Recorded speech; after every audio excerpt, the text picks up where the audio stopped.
Assalamualaikum warahmatullahi wabarakatuh. Waalaikumsalam warahmatullahi wabarakatuh. Saya Muhammad Sokani, saya Ahmad Modin, saya Muhammad Rohani. Di sini kami akan mempresentasikan tentang makalah perjuangan mempertahankan kemerdekaan.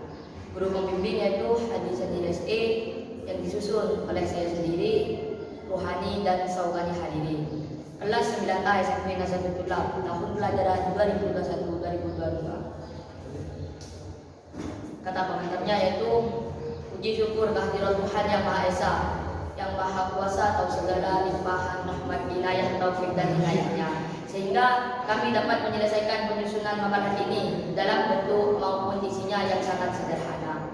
Semoga makalah ini dapat dipergunakan sebagai salah satu acuan, petunjuk maupun pedoman bagi kalian dalam administrasi pendidikan dalam profesi keguruan. Oke, langsung saja. Pendahuluan. A. Latar belakang. Sejarah Indonesia penuh dengan perjuangan menentang penjajahan. Perjuangan untuk memperoleh kemerdekaan Indonesia merupakan rangkaian peristiwa panjang yang didukung oleh seluruh lapisan masyarakat yang berdasarkan nasionalisme. Semangat nasionalisme yang ditunjukkan oleh seluruh komponen bangsa kita didasarkan pada kesadaran bahwa kemerdekaan adalah hak segala bangsa yang dimiliki oleh setiap bangsa termasuk bangsa Indonesia. Hal ini juga sejalan dengan persamaan derajat, harkat dan martabat, serta hak dan kewajiban yang sama sebagai bagian dari bangsa Indonesia. Proklamasi adalah puncak dari kemerdekaan, puncak perjuangan bangsa Indonesia dalam membebaskan belenggu penjajahan sejak bertahun-tahun lamanya. Pada akhirnya, harapan untuk merdeka terwujud dengan dijatuhnya proklamasi kemerdekaan Indonesia pada tanggal 17 Agustus 1945. Lahirlah Indonesia menjadi suatu negara dan bangsa yang merdeka. Kekosongan kekuasaan yang dialami bangsa Indonesia ketika kekalahan Jepang dalam Perang Asia Timur Raya adalah sebuah awal terjadinya proklamasi. Namun, luasnya wilayah Indonesia dan kurangnya sarana komunikasi menjadi sebuah persoalan dalam penyebaran proklamasi kemerdekaan. Hal inilah menjadi celah yang dimanfaatkan oleh Belanda dalam upaya ingin mengambil kembali kekuasaan terhadap Indonesia. Tahun 1945 sampai 1949 merupakan momen krusial bagi perjuangan bangsa Indonesia. Momen krusial yang dimaksud di sini adalah perang secara fisik. Hak Indonesia akan kemerdekaan ditunjukkan oleh pengorbanan yang luar biasa. Banyak semboyan-semboyan heroik yang dibuat untuk mempertahankan kemerdekaan Indonesia. Yang misalnya seperti sekali merdeka tetap merdeka. Lebih baik mati berkalang tanah daripada hidup dijajah. Merdeka atau mati.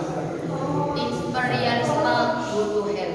Situasi perjuangan semakin meningkat setelah sekutu yang dipimpin Kennedy mengeluarkan maklumat yang berisikan larangan memegang senjata kepada bangsa Indonesia dan harus menyerahkan kepada Inggris. Maklumat itu akhirnya mengakibatkan meletuslah berbagai bentrok fisik antara pemuda Republik dengan pasukan sekutu atau lincah yang mengakibatkan kota Medan tidak kondusif lagi. Akhirnya lembaga pemerintah dipindahkan ke Pamatang Siantar. Oke, selanjutnya akan disampaikan oleh saudara Saukani Hadiri. Oke, di sini saya akan melanjutkan dari pembahasan yang kemudian.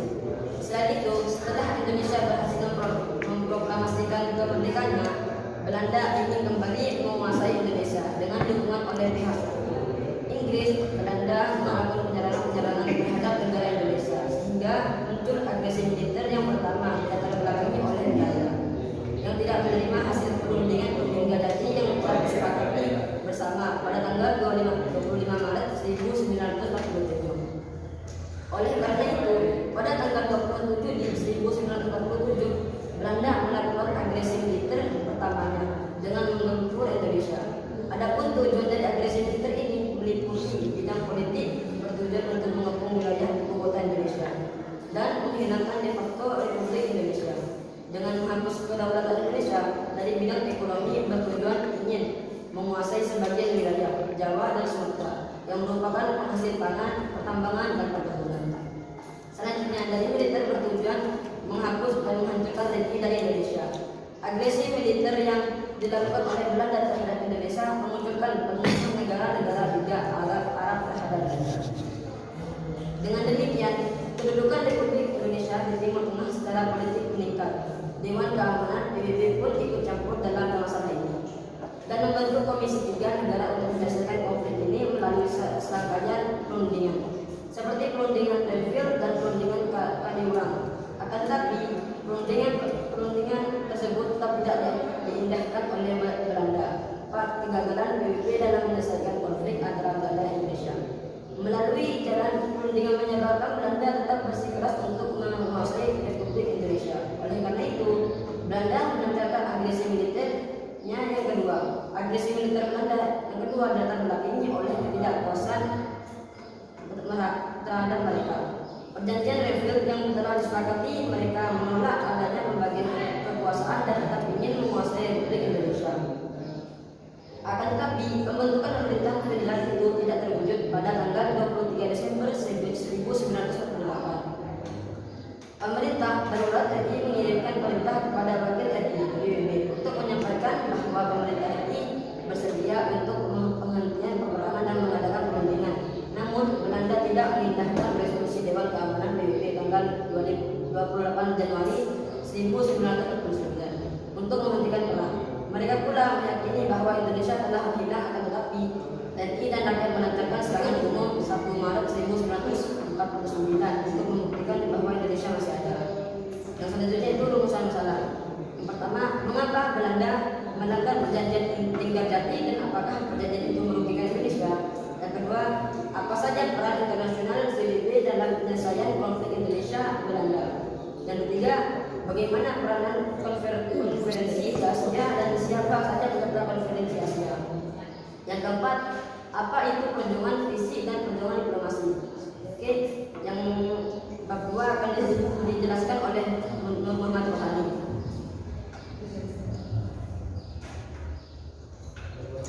Oke, di sini saya akan melanjutkan presentasi dari saudara, yaitu bab 2 itu pembahasan. Karena Belanda punya penafsiran lain terhadap kesepakatan Linggarjati 20 Juli 1947, Van Gogh menyatakan Belanda tak lagi terikat perjanjian Linggarjati. Sehari kemudian, Belanda secara serentak melancarkan agresi militer yang pertama di berbagai wilayah Sumatera, Jawa Barat, Jawa Tengah, dan Jawa Timur. Dan perjanjian Linggarjati merugikan Indonesia karena wilayah Indonesia menyempit menjadi Jawa, Sumatera, dan Madura. Bertujuan untuk menggabung wilayah ibu kota Indonesia dan menghilangkan de facto Republik Indonesia dengan menghapus kedaulatan Indonesia. Dari bidang ekonomi, bertujuan ingin menguasai sebagian wilayah Jawa dan Sumatera yang merupakan penghasil pangan, pertambangan, dan perkebunan. Selanjutnya, dari militer bertujuan menghapus dan menghancurkan TNI dari Indonesia. Yang kedua yaitu PBB menyarankan agar Belanda dan Indonesia mengadakan perundingan terkait dengan penyelesaian konflik akibat kedatangan Belanda di Indonesia pasca proklamasi kemerdekaan. Pada tanggal 1 Agustus 1947, PBB membentuk Komisi 3 Negara, yaitu KTN, yang beranggotakan Australia, Belgia, dan Amerika Serikat untuk menyelesaikan konflik Indonesia-Belanda. Selain membentuk KTN, Dewan Keamanan PBB juga mengadakan agenda sidang untuk membahas konflik antara Indonesia-Belanda. Sidang tersebut dilaksanakan pada 14 Agustus 1947 di Lake Success, New York, Amerika Serikat. Dalam sidang tersebut, Indonesia mengirimkan 5 perwakilan, yaitu Abu Salim, Sultan Syahrir, Sumitro Jojo Hadi Kusumo, dan LN Pala untuk menghimpun dukungan internasional atas kemerdekaan Indonesia. Meski Dewan Keamanan PBB sudah mengeluarkan beberapa resolusi dan upaya penyelesaian konflik, Belanda tetap bersikeras untuk melakukan agresi militer Belanda II. Sikap keras kepala dari Belanda tersebut menyebabkan PBB mengambil sikap tegas. PBB membentuk United Nations Commission for Indonesia, yaitu UNCR, untuk menghentikan sengketa Indonesia Belanda. PBB juga menuntut pemerintah Belanda untuk melakukan penyerahan kedaulatan secara penuh kepada Indonesia sebelum 1 Juli 1950. Yang ketiga, Konferensi Asia pada 1949. Negara-negara di Asia turut berperan dalam upaya penyelesaian konflik antara Indonesia dan Belanda pasca agresi militer Belanda II pada 1948. India mengajak negara-negara di Asia untuk ambil peran dalam meredakan konflik antara Indonesia dan Belanda dengan mengadakan Konferensi Asia pada tahun 20 sampai 25 Januari 1949 di New Delhi. Konferensi tersebut diprakarsai oleh Perdana Menteri India. Berikut merupakan peserta Konferensi Asia 1949. Negara Arab: Mesir, Saudi Arabia, Irak, Iran, Yaman, Afghanistan, Lebanon, dan Suriah. Negara Asia Tengah dan Timur: Cina, yaitu Cina dan Mongolia. Negara Asia Selatan yaitu India, Nepal, Sri Lanka, dan Pakistan. Negara Asia Tenggara yaitu Myanmar, Vietnam, Thailand, dan Filipina. Negara dari luar Asia yaitu Ethiopia, Australia, dan New Zealand. Resolusi dari konferensi tersebut mengenai masalah Indonesia sebagai berikut: pengembalian pemerintah Republik Indonesia ke Yogyakarta, pembentukan pemerintah interim yang memiliki kemerdekaan dalam politik luar negeri sebelum tanggal 15 Maret 1949, penarikan tentara Belanda dari seluruh Indonesia, penyerahan kedaulatan kepada pemerintah Indonesia Serikat paling lambat 1 Januari 1950. Yang keempat, perjuangan para pahlawan dalam rangka mempertahankan kemerdekaan Indonesia dilakukan dengan dua cara, yakni perjuangan fisik dan diplomasi. Perjuangan fisik dilakukan dengan mengandalkan kontak senjata, sementara perjuangan diplomasi dilakukan melalui meja-meja perundingan. Disebutkan bahwa perjuangan fisik merupakan perjuangan yang dilakukan dengan menggunakan senjata atau mengandalkan kekuatan militer. Selain itu, biasanya perjuangan fisik dapat menimbulkan banyak korban yang berjatuhan, seperti contoh pertempuran 10 November 1945 dan Palangan Ambarawa. Yang berikutnya itu bab ketiga, yaitu penutup, yang akan dilanjutkan oleh saudara. Bab 3 yaitu penutup. Kesimpulannya yaitu berita proklamasi yang telah diproklamasikan pada tanggal 17 Agustus 1945 tidak serentak diketahui oleh setiap daerah. Di Pematang Siantar hal itu baru diketahui pada bulan September. Setelah kemerdekaan Indonesia tidak membuat perjuangan rakyat telah berakhir karena Belanda telah kembali untuk merebut kemerdekaan bangsa Indonesia. Di Pematang Siantar terjadi peristiwa heroik dalam mempertahankan kemerdekaan, yaitu peristiwa Siantar Hotel 15 Oktober 1945 yang berakhir dengan kemenangan pihak rakyat Pematang Siantar.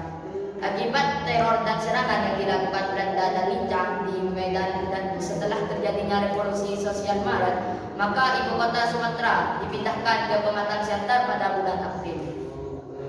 Di Pematang Siantar, roda pemerintah Sumatera baru dijalankan dengan memperbaiki segala aspek kehidupan masyarakat Sumatera dan mencetak uang sendiri, yaitu URIPS, Uang Republik Indonesia Provinsi Sumatera, yang dikenal dengan uang Siantar.